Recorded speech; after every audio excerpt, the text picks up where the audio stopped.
Okay, with this video, we're going to talk about floor plan symbols for windows. And typically, a windowsill is it all kind of depends, okay, on the window symbol and from the manufacturer and how it's made. Typically, a sill is drawn both inside and outside. Okay, that's just a line. Windows ranges in sizes, and those sizes are standardized, but they're kind of based on the manufacturer and the type of window. Okay, as far as the widths um, and the heights of the windows go. Okay, so when you're going to specify what type of window to use, you want to get the manufacturer's exact dimensions um, so that you know exactly how to draw it.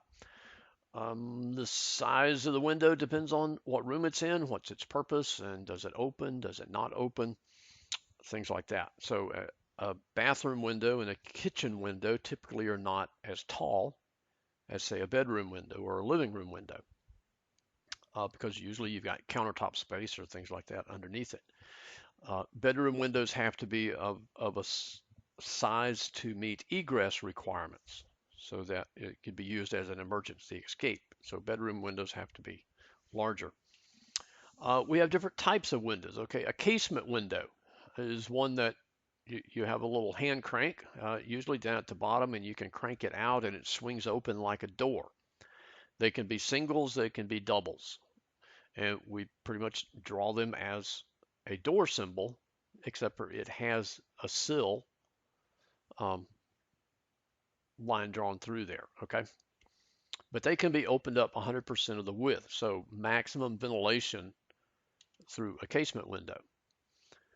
Okay, a little confusion, a pictorial window, here the video or the book calls a pictorial window as a slider, meaning that it slides, okay? And usually with sliding windows, one is fixed and the other one slides open.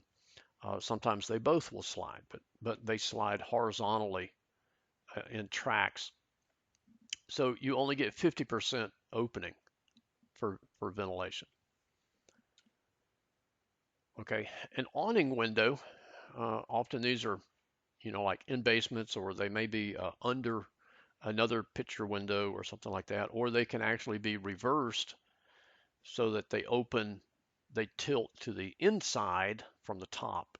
So they can be used in a variety of ways. Um, but this is the symbol for them. Okay.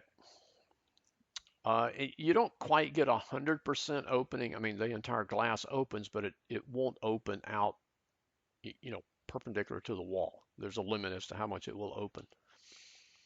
Okay, a fixed window is what a lot of people would call a picture window. Okay, it's just a larger window. It's fixed. It does not open, and often these are used in between two other windows, whether they be casement windows or single hung or double hungs. Okay, bay windows. You got a couple of different types of bays in that this is a prefabricated set. It comes already assembled with a top and a bottom, and then it gets put in the wall in a large opening in the wall. That's one type of bay window. Another type is where you get three individual windows, and you build the bay wall bump out so that the floor and the ceiling actually go into the bay. Okay, so there's a couple of different ways of doing that. All right, and here's an example of like the prefab type where the window sill provides like a seat. Okay. Let's see, garden windows. Hey, you don't see these very often, but sometimes you do, and they're like a little greenhouse window um, that you could grow some herbs or plants or something like that in. Skylights.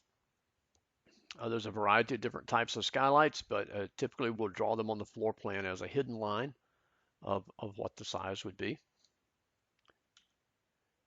Here's an example of a garden window.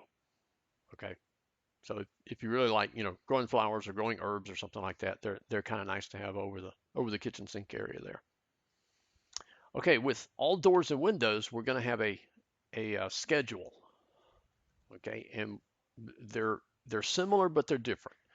Um, we put information in there for the manufacturer, the product model number, any type color, things like that. There's various information that will go into the schedule. And we're going to do that on our floor plan later in the semester. But they're marked differently. In the example here, the windows are marked with a circle and a letter, and then the doors are marked with a hexagon and a number. Okay, because windows are the same. If they're the same window, it doesn't matter where in the house it is, it's the same window. So you have window type A can be used in multiple locations, whereas doors are all different. Every single instance of the door will have its own unique identifying number. Door number one, door number two, door number three.